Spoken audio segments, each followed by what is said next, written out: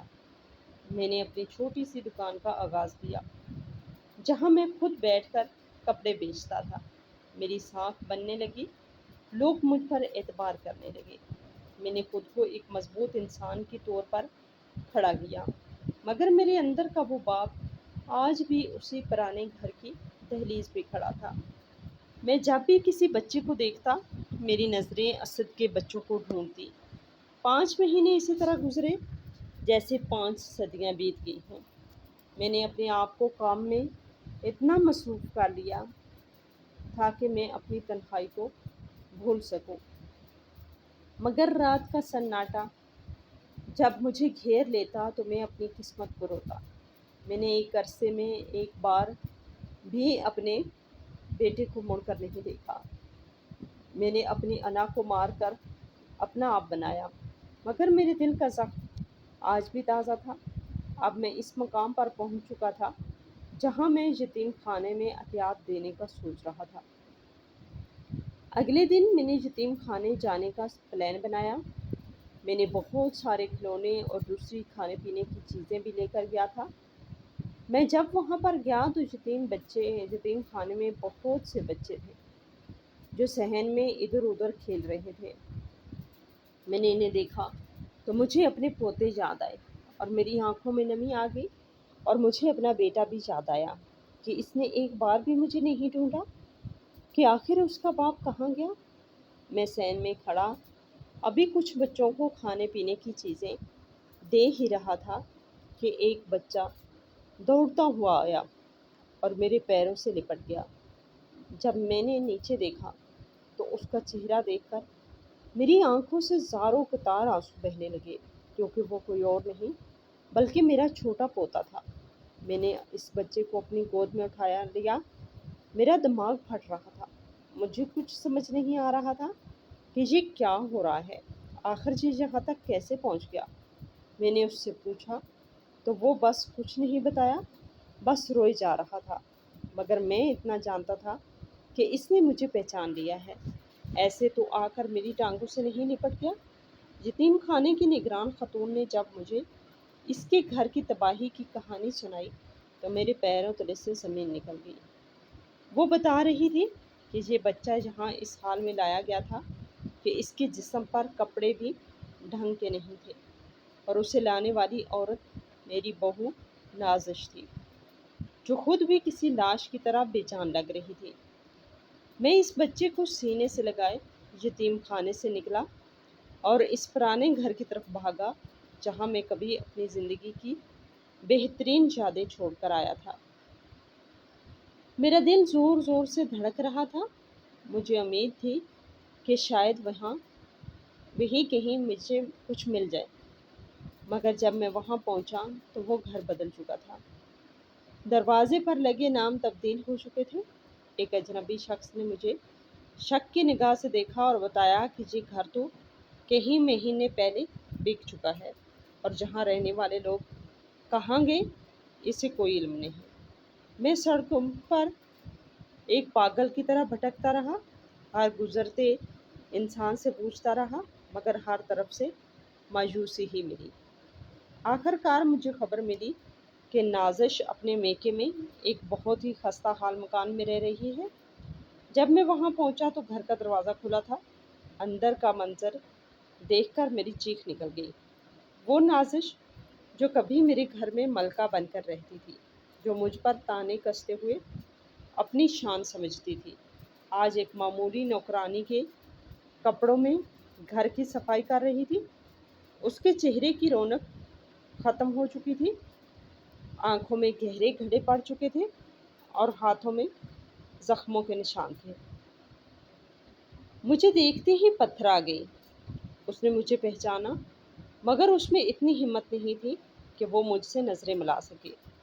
وہ میرے قدموں میں گر پڑی اور زاروں قطار رونے لگی۔ اس کی سسکیاں اتنی دل خراش تھی کہ در و دیوار بھی رو پڑے۔ اس نے مجھے بتایا کہ وہ دن جب میں نے گھر چھوڑا تھا، اس کے بعد سے ہی ان پر برا وقت آ گیا تھا۔ اسد نے جس پارٹنر کے ساتھ کاروبار کیا تھا، اس نے اسے کسی بڑے فراڈ اور غیر قانونی کام میں پھنسا کر خود روپوش ہو گیا تھا۔ نازش نے روتے ہوئے بتایا کہ اسد جیل میں ہے اور گھر، زیورات، سب کچھ عدالت اور قرضوں کی نظر ہو گیا۔ سب سے زیادہ دل دہلانے والی خبر یہ تھی کہ میرا ایک پوتا جو اس وقت بیمار تھا، علاج اور دوا نہ ملنے کے سبب دنیا سے رخصت ہو چکا تھا۔ میں یہ سن کر ساکت رہ گیا۔ میرے ہاتھ سے پوتا چھوٹ پڑا اور وہیں زمین پر بیٹھ گیا۔ وہ نازش جس نے مجھے میرے ہی گھر سے نکال دیا تھا، آج میرے قدموں میں معافی کے لیے گڑ گڑا رہی تھی۔ اس نے کہا کہ میں نے بڑوں کی عزت نہیں کی، میں نے آپ کو گھر سے نکالا، آج میں اسی کی سزا پا رہی ہوں۔ میرا دل جو زخموں سے بھرا تھا اس لمحے پگھل گیا۔ باپ کا دل آخر باپ کا ہوتا ہے، چاہے اولاد کتنی ہی ظالم کیوں نہ ہو جائے۔ میں نے اسے اٹھایا اور تسلی دی۔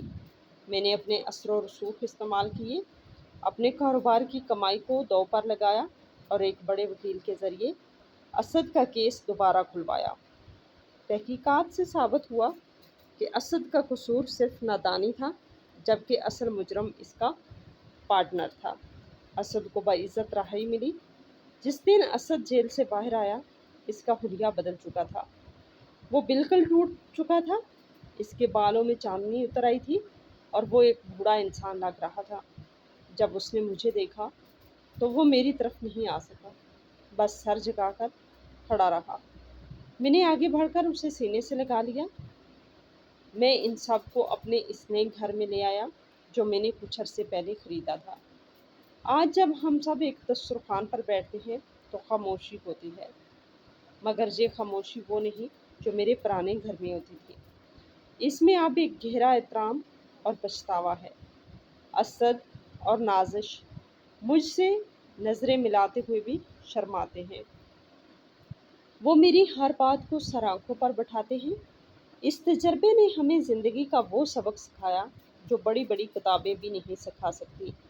میرا پوتا جو اب میرے ساتھ رہتا ہے، وہ میری کھانسی سن کر اب مجھ سے دور نہیں بھاگتا، بلکہ میرے سر پر اپنا چھوٹا سا ہاتھ رکھ کر کہتا ہے، دادا جان، آپ آرام کریں، میں ہوں نا آپ کے پاس۔ یہ الفاظ سن کر میری زندگی کی تمام تلخیاں مٹ جاتی ہیں۔ یہ کہانی دولت کی نہیں، یہ کہانی ہے رشتے کے تقدس کی، جسے ہم نے اپنی انا اور لالچ کی بھینٹ چڑھا دیا تھا۔ آج میں بوڑھا ہوں، لیکن اس گھر میں مجھے سکون ہے، کیونکہ میں نے اپنی اولاد کو اپنی غلطیوں اور ان کی غلطیوں کے ساتھ اللہ کے فضل سے پھر سے جوڑ لیا ہے۔ اب میری زندگی کا سفر اختتام کی طرف ہے، مگر مجھے خوشی ہے کہ میرا انجام تنہائی میں نہیں بلکہ اپنے پیاروں کے درمیان ہے۔ مزید اس طرح کی سبق آموز کہانیاں سننے کے لیے ہماری ویڈیو کو لائک کریں، شیئر کریں اور ہمارے چینل کو بھی ضرور سبسکرائب کریں۔ شکریہ۔